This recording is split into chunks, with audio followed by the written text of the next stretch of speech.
উত্তর আমেরিকায় বাংলাদেশের সমাজ, সংস্কৃতি এবং ব্যবসার প্রচার প্রসার বাড়াতে প্রতি বছরের মতো এবারও ফোবানা সম্মেলন অনুষ্ঠিত হতে যাচ্ছে। বুধবার নিউ ইয়র্কের কুইন্সে সংবাদ সম্মেলনে এর বিস্তারিত তুলে ধরে সংগঠনটি।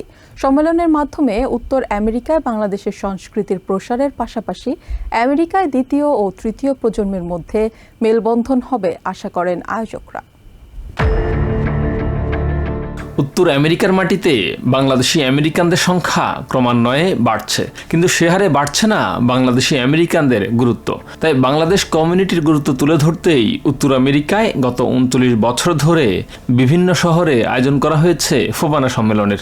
আমাদের সম্মানিত চেয়ারম্যান গিয়াস আহমেদ সাহেব বলেছেন যে ফোবানা বলতে গেলে বোঝায় আমাদের ফোবানাটাকেই।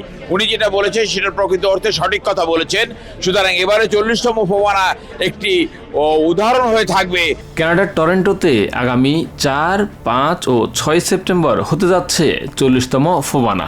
এবারের সম্মেলনে আয়োজকরা আশা করছেন প্রায় ৩০,০০০ দর্শনার্থী অংশগ্রহণ করবেন। নতুন প্রজন্মের সাথে মেলবন্ধনের গুরুত্ব তুলে ধরেন আয়োজকরা। আমাদের নতুন প্রজন্মের ছেলেমেয়েরা এখন কিন্তু ভালো ভালো স্কুলে যাচ্ছে, ভালো ভালো ইউনিভার্সিটিতে যাচ্ছে। এই যে আমরা যে বাংলাদেশি আমেরিকান, এই যে একটা মানে জাতিটা বোধ, এটা কিন্তু আমাদের গড়ে তুলতে হবে।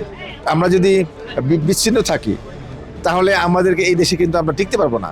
কারণ এই দেশে দেখেন জুইশ কমিউনিটি আছে, ইটালিয়ান কমিউনিটি আছে, চাইনিজ কমিউনিটি আছে, হিসপ্যানিক কমিউনিটি আছে, ব্ল্যাক কমিউনিটি আছে।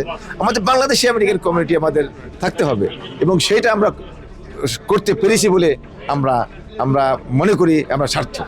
৩ দিনব্যাপী সম্মেলনে থাকছে বিজনেস সেমিনার, নেটওয়ার্কিং, বাংলা সাংস্কৃতিক নানা আয়োজন।